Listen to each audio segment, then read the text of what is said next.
L'orientation prophétique en ligne est un service prophétique où le Saint-Esprit utilise le pasteur Daniel Waxon par la grâce de Jésus-Christ pour guider les enfants de Dieu. Vous entrez dans notre studio face à face avec l'homme de Dieu pour des prières d'orientation et de délivrance. Rendez-vous sur notre site www.jesuschristthehealer.com pour vous inscrire. N'oubliez pas que la distance n'est pas un obstacle.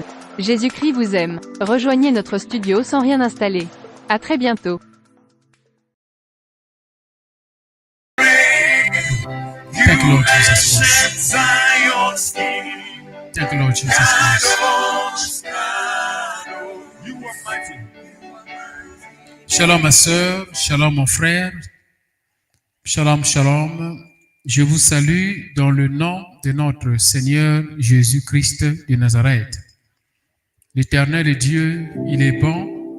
Jésus-Christ de Nazareth, il est bon. Aujourd'hui, par la grâce de Dieu, nous allons présenter ce résumé du message que nous avons vu aujourd'hui en anglais. Pourquoi nous tombons sous l'onction? Pourquoi nous tombons sous l'onction? Nous avons vu 2 Chroniques chapitre 5 de 13 à 14. 2 Chroniques chapitre 5 de 13 à 14. Oui, nous avons compris que le roi Salomon, il était dans le temple avec son peuple et le priest, il était là pendant qu'ils étaient en train de louer et d'adorer le Seigneur. La nuée de gloire était descendue et quand cela était arrivé, les prêtres ne pouvaient plus continuer. Ils se sont retirés pour donner la place à la nuée de Dieu. Et nous avons dit que l'Esprit du Seigneur est sur nous. Et l'Esprit du Seigneur est dans nos endroits. L'Esprit du Seigneur est avec nous. En ce jour, la nuée qui était descendue représentait la présence de Dieu. Et quand Dieu est là, il fait son travail.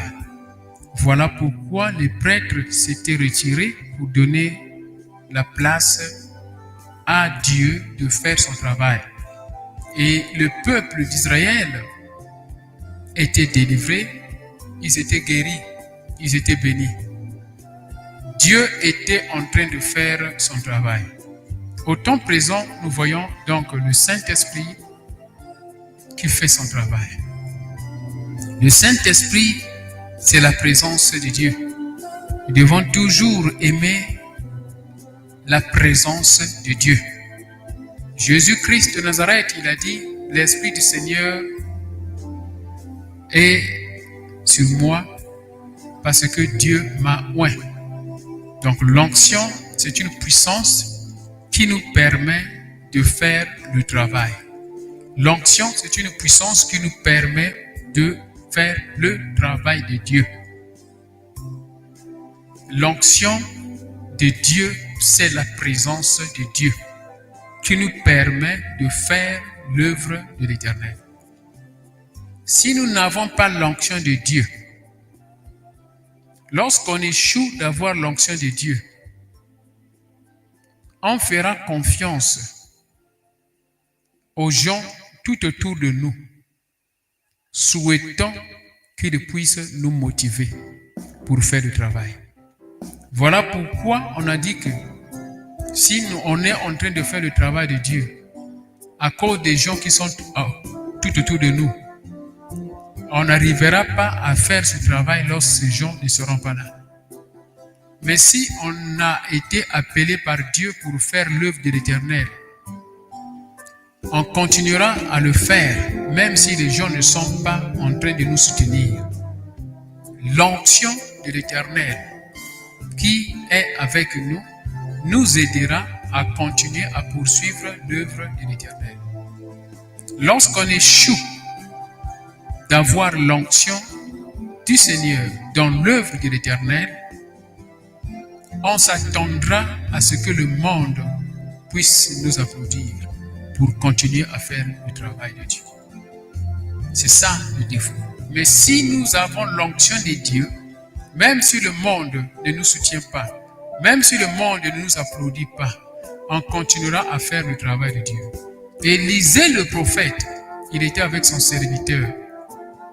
Lorsque les bandits, l'ennemi était venu les attaquer, Élisée voyait la multitude des anges de l'Éternel qui étaient avec eux. Mais physiquement, on ne voyait pas ça. Il ne voyait pas ça, mais lui, il voyait spirituellement.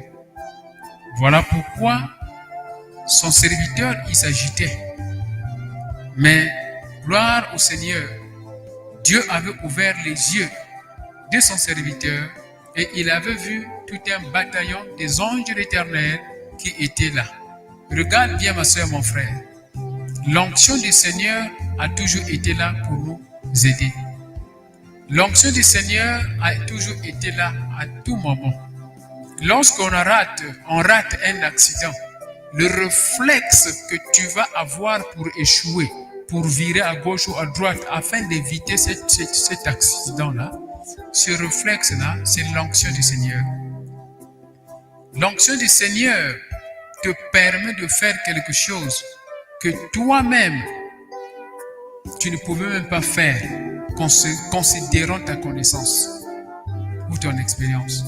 C'est une force spéciale qui nous arrive pour faire ce qu'on ne peut pas faire ou qu'on ne pouvait pas faire. L'onction du Seigneur, c'est une puissance de l'Éternel qui nous permet de persévérer, de résister, de continuer jusqu'à ce qu'on arrive à la destination. Malgré les problèmes, malgré les situations, c'est une force spéciale qui nous permet de continuer le travail que Dieu nous a donné. Maintenant, on se pose ici la question qui est celle de savoir pourquoi nous tombons sous l'onction. Pourquoi dans les églises, nous voyons des gens tomber sous l'onction? C'est là où nous sommes. On a d'abord compris ce que c'est une onction. C'est une pouvoir, une force spéciale que Dieu nous donne pour nous aider à faire ce qu'il nous a donné de faire. C'est une force spéciale qui nous permet de faire ce qu'on ne pouvait pas faire sans cette force-là. Voilà l'onction du Seigneur. L'onction du Seigneur, c'est la présence de Dieu. La présence de Dieu. On peut constater dans une église, on est en train de prier, d'adorer le Seigneur. D'emblée, le Saint-Esprit, il se manifeste avec puissance, avec onction, et les gens commencent à se manifester alors que les personnes ne les a pas touchés. C'est l'onction du Seigneur. Nous avons dit, pourquoi nous tombons sous l'onction? Il y a ici 3 raisons. La première raison ici, nous tombons sous l'onction parce que le poids de l'onction dépasse notre esprit. Le poids de l'onction dépasse notre esprit. L'Éternel Dieu, lui qui libère l'onction pour nous, il mesure le poids de cette onction en fonction de notre foi. Écrivez ça bien. L'Éternel Dieu, lui qui libère son onction pour nous, il mesure le poids de cette onction en fonction de notre foi. Donc l'onction qu'on s'est libéré, le poids de l'onction, ça peut être 20 kilos, 10 kilos, c'est un exemple que je donne, 50 kilos, ça dépend de notre foi. Et la manière dont ça va faire ou réagir, c'est différent à une autre personne. Pourquoi? Parce que l'onction qui a été libérée a été mesurée, son poids a été mesuré en fonction de la foi de la personne. Donc nous tombons sous l'onction à cause du poids que Dieu a libéré. Le poids de l'onction divine qui vient sur nous Lorsque c'est trop fort, on tombe. Donc, un serviteur de Dieu peut avoir l'onction et le Saint-Esprit, mais un autre serviteur de Dieu prie pour lui, il tombe. Cela ne veut pas dire que c'est un faux serviteur de Dieu. Ça veut seulement dire que l'onction qui était dans le serviteur de Dieu qui a prié, le poids de cette onction-là était trop fort sur l'autre serviteur de Dieu. Voilà pourquoi il est tombé. Et quand cela arrive, ça fait quelque chose de bien. Parce que lorsque on tombe sous l'onction, quelque chose de mal tombe. Lorsqu'on tombe sous l'onction, quelque chose de mal tombe et nous libère. La deuxième cause pourquoi nous tombons sous l'onction, c'est parce que il y a une faiblesse soudaine de l'esprit ennemi qui perd sa force. C'est-à-dire, l'homme de Dieu, il vient plus proche, il vient devant un frère et une sœur, et si cette sœur ou ce frère a un démon ou un mauvais esprit au-dedans de lui, lorsque l'homme de Dieu s'y approche, vous allez constater que l'esprit du diable, l'esprit ennemi qui est dans l'homme ou dans la sœur, qui auparavant était orgueilleux, très fier, il a suivi même la personne dans l'église parce qu'il était très fier, très sûr de lui-même. Mais après, il devient surpris de la force divine. La surprise là cause ici une faiblesse soudaine. Cette faiblesse soudaine de l'esprit ennemi fait perdre sa force et qui tombe. Parce qu'il vient avec force, Dieu vient avec force, et cette force-là crée une faiblesse dans l'esprit ennemi et qui perd sa force et il tombe. On a donné l'exemple de Jean chapitre 18, de 3 à 9, là où Jésus-Christ était trahi par Judas. Jésus-Christ était là. Jean chapitre 18, de 3 à 9, mais le verset 6, qu'est-ce qu'il dit?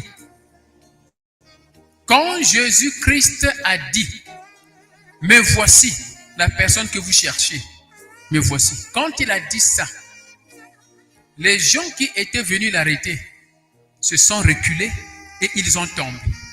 C'est une force soudaine, parce qu'ils ne savaient pas que Jésus-Christ qu'ils cherchaient était devant eux. Quand il a dit ça, il y a eu une force que Dieu a libérée et la peur est arrivée, la faiblesse est arrivée dans l'esprit ennemi et ils ont reculé et ils ont tombé. Deuxième exemple de cette force-là, c'est Marc chapitre 9, de 17 à 27. Il y en a beaucoup d'exemples, ma soeur, mon frère. Marc chapitre 9, de 17 à 27. Notamment dans le verset 26, 27, 26 et 27, nous voyons que l'enfant que Jésus-Christ délivrait, le garçon là, il pleurait, il criait. Et qui criait physiquement, c'était l'enfant. Alors c'est pas lui, c'est le diable qui était dans l'enfant. C'est lui qui criait, en utilisant la bouche de l'enfant. Je vous explique ce qui se passe dans l'église. Lorsque nous prions, les gens crient, les gens tombent, les gens sortent, les gens fuient. Ce sont ces esprits-là qui se manifestent dans ses frères, dans ses sœurs. Le garçon a crié et le garçon est tombé, n'est-ce pas? Il est tombé et il était presque mort, donc il a perdu la conscience. Les gens disaient, finalement il est mort, jusqu'à ce que Jésus-Christ l'a tenu, l'a soulevé l'enfant s'est réveillé. Donc nous comprenons bien ici, c'est la force divine qui a fait perdre la force de l'ennemi et il a perdu l'équilibre, l'ennemi tombe. C'est cet esprit-là qui tombe. Et quand l'esprit-là tombe, comme il est dans l'homme, quand l'esprit tombe, l'homme aussi tombe. Parce qu'il y a la force qui attire l'homme vers le sol. Parce que le diable, il tombe. Il a perdu la force. Troisième cause, pourquoi nous tombons cette fois-ci? Pourquoi nous tombons et nous perdons la connaissance? Parfois, on tombe et on a perdu la connaissance. On est comme mort, comme l'exemple de ce garçon-là, dans Marc chapitre 9, de 17 à 27. On a perdu connaissance. La personne est tombée, il a perdu connaissance. Elle a perdu connaissance. Pourquoi? Lorsque cela arrive, ça veut dire l'onction de Dieu met le frère ou cette sœur-là dans, comment on appelle, stage, dans une étape, l'étape de transformation. Ça veut dire, Dieu, pendant que ce frère ou cette sœur est endormi, c'est toi et moi, on dit presque mort, endormi, il peut rester là pendant 10, 15, 20, 50, si on ne le soulève pas. D'autres personnes, lorsque Dieu, le Saint-Esprit a fini son travail, la personne se réveille. Sinon, si vous ne réveillez pas la personne, d'autres cas, la personne va rester là. Jusqu'à ce que tout sera terminé. Et si Jésus-Christ de Nazareth avait soulevé l'enfant, l'enfant s'est réveillé. Donc, lorsque une personne tombe sous l'onction et perd contrôle, connaissance, conscience, ça veut seulement dire que pendant ces moments-là, la personne est dans une phase, voilà, c'est ça le mot propre, dans une phase de transformation. Ça veut dire Dieu est en train de transformer l'esprit de la personne. Les choses mauvaises tombent. Les choses mauvaises tombent.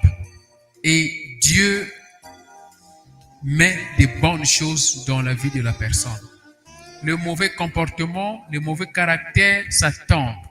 C'est la mort de soi pour que Dieu puisse mettre une nouvelle vie, une nouvelle naissance dans la vie de cette personne. Voilà le mystère.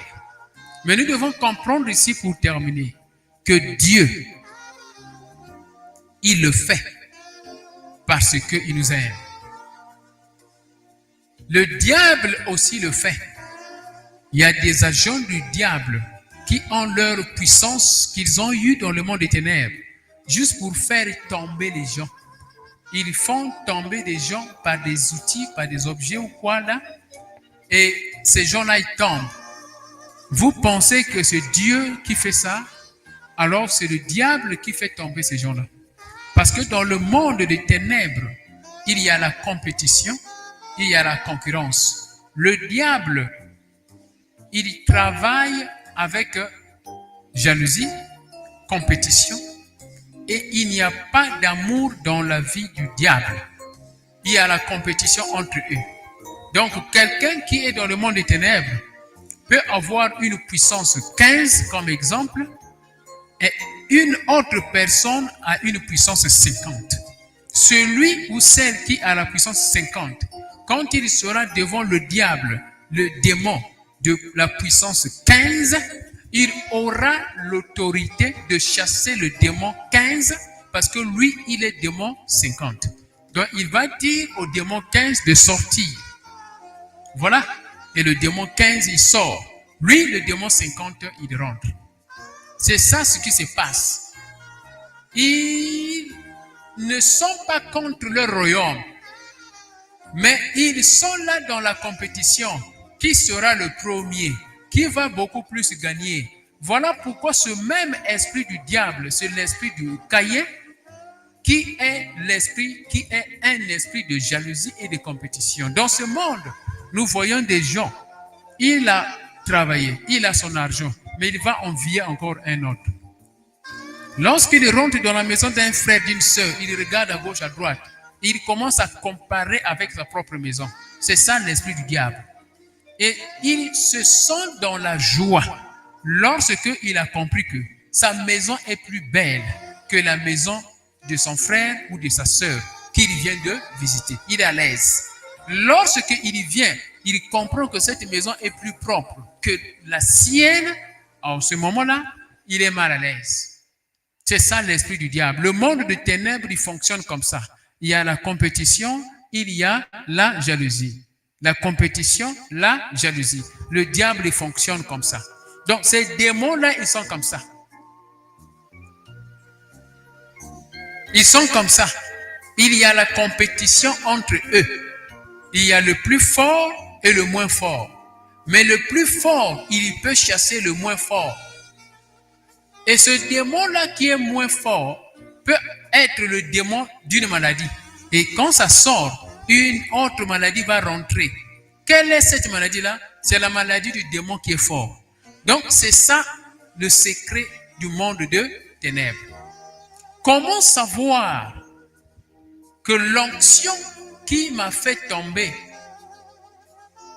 est l'onction du diable ou bien l'onction du Seigneur?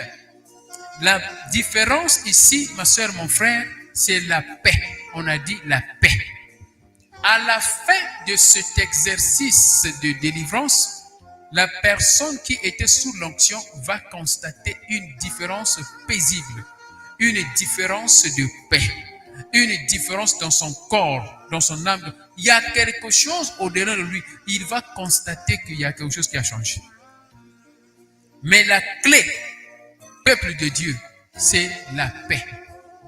Le diable ne peut jamais te donner la paix. Le diable ne peut jamais te donner la paix. On voit beaucoup d'exemples. Les gens qui sacrifient leurs maris, leurs enfants, leurs femmes. Ils ont la popularité, mais est-ce qu'il y a la paix? Il n'y a pas de paix. Ils ne peuvent pas même se balader tranquillement dans la route parce qu'il y a des ennemis. La chose qu'il fait avec le diable attire des problèmes. La chose qu'il fait avec le diable amène l'insécurité. Il n'y a pas de paix. Il n'y a pas de paix. Mais ce que Dieu donne vient avec la paix. Et tu grandis avec ça dans la paix. Les troubles peuvent venir parce que les ennemis sont contre toi. Mais Dieu, il sera là toujours pour te protéger. Ma soeur, mon frère, que l'Éternel Dieu te bénisse. Voici donc le message. Pourquoi nous tombons sous l'onction? C'est le message que nous avons vu. Et veillez donc partager cela à une frère, à une sœur, à un frère. Partagez cela même aux hommes de Dieu. Il y a certains hommes de Dieu qui ne croient pas à la délivrance. C'est ça le problème. Alors que la Bible explique tout ça. Dans l'Ancienne Alliance et dans la Nouvelle Alliance, on a vu des exercices de délivrance. Et Jésus-Christ de Nazareth, lui, il a fait cela. Ma soeur, mon frère, nous devons connaître la parole de Dieu. Sinon, on se fera manipuler par certaines personnes qui ne connaissent pas la parole de Dieu ou alors qui connaissent la parole de Dieu, mais qui torturent, qui changent cela pour leurs propres intérêts. Un homme de Dieu qui n'a pas la grâce de délivrer, il va se moquer des autres hommes de Dieu qui ont la grâce de délivrer, en disant que ça c'est le diable, ça ne se fait pas comme ça, ça ne se fait pas comme ça. C'est ce que l'apôtre Paul a dit. Il prêche la parole de Dieu. Il prêche Jésus-Christ de Nazareth. Mais il nie la puissance derrière cela. La puissance de Jésus-Christ à travers le Saint-Esprit, ça, il nie ça. Il y a une contradiction, ma soeur, mon frère. L'onction de Dieu existe. L'onction de Dieu, c'est une puissance qui nous permet de faire l'œuvre de l'Éternel. Une force qui nous permet de faire l'œuvre de l'Éternel, de faire quelque chose qu'on ne peut pas faire sans cette onction-là. L'onction du Seigneur, c'est la présence du Seigneur. La présence du Seigneur qui vient pour faire son travail. Ce n'est plus le pasteur, c'est le Saint-Esprit qui travaille. Nous tombons sous l'onction. Pourquoi? Parce que le poids de l'onction est plus fort que nous. Voilà pourquoi nous tombons. Nous tombons sous l'onction. Pourquoi? Parce que la force de Dieu crée une faiblesse soudaine chez l'ennemi et qui perd de force et il tombe. Quand il tombe, le frère ou la sœur, il tombe. Ce n'est pas le frère qui tombe, mais c'est l'esprit qui tombe, le diable. Et comme il y a une force de gravité, le diable qui était dans le frère pousse le frère physiquement à tomber. Nous tombons sous l'onction du Seigneur et on perd contrôle, connaissance pendant un petit moment. Ça veut dire seulement que l'onction du Seigneur nous met dans une phase de transformation. Dieu nous transforme. La transformation, il y a la sanctification, il y a la purification, il y a la délivrance au même moment. Il est en train de récupérer le bien, la bénédiction. Il rejette ce qui est mal et quand la personne se réveille, devient libre et se sent dans la paix et joyeuse et devient une nouvelle personne, une nouvelle nature. Ma soeur, mon frère, la prière que tu vas faire comme point de prière, c'est l'onction du Seigneur tombe sur moi. Onction du Seigneur tombe sur moi et change-moi. Change-moi, équipe-moi, délivre-moi, fortifie-moi. Onction du Seigneur, change-moi, équipe-moi, délivre-moi au nom de Jésus-Christ de Nazareth. Un autre point de prière, onction du Seigneur, détruit toute force maléfique qui se tient debout contre ma vie. Toute force maléfique qui se tient debout contre mes affaires, au nom de Jésus-Christ de Nazareth. Amen. Ma soeur, mon frère, voici donc le message que je venais de présenter. Sois béni, toi qui as compris cela. Tu peux développer ça encore. Souvenez-vous des versets bibliques que nous avons parcourus. 2 Chroniques, chapitre 5, de 13 à 14. Luc, chapitre 4, de 18 à 19. Et nous avons vu Jean, chapitre 18, de 3 à 9. Marc, chapitre 9, de 17 à 27. Que l'Éternel Dieu te bénisse. L'annonce que je vais présenter ici, c'est quoi? On est en train de se préparer pour notre événement, votre entrée, votre triomphe. Par la grâce de Dieu, ce sera en novembre. On a fait ça l'année passée. Cette année, on va encore faire cela. Nous avons beaucoup de choses à préparer et beaucoup de choses qui nous manquent. Nous avons besoin de votre contribution et c'est maintenant qu'il faudrait le faire afin qu'on puisse commencer déjà à acheter les choses. Surtout le matériel, on a besoin de caméras. On n'a pas de bonnes caméras. Les caméras que nous avons sont déjà fatiguées. Le matériel, les drums, les instruments. Alors, le peu que tu peux avoir, tu donnes. C'est maintenant qu'il faut le faire. Lorsque vous le faites, veuillez préciser, Pasteur Daniel Waxon, ça c'est ma contribution pour l'événement de novembre. C'est comme ça. L'Éternel Dieu va te bénir. On va te mettre dans les prières pour ça. On va te mettre dans toutes les personnes qui vont contribuer à cet événement. Il y aura une liste. Et puis on continuera à prier pour cette liste. Ça c'est comme ça. C'est le droit que l'Éternel Dieu nous a donné. Nous avons aussi un service appelé Orientation prophétique en ligne. Vous pouvez trouver ça dans Google. Orientation prophétique en ligne. Vous tapez, vous allez voir. Ou bien dans YouTube, vous allez voir ça. C'est un service là où on se rencontre face à face avec l'homme de Dieu pour des orientations prophétiques et pour des prières de délivrance. Que l'Éternel Dieu te bénisse, ma soeur, mon frère. Nous avons terminé. Alors, on peut donc acclamer pour le Seigneur.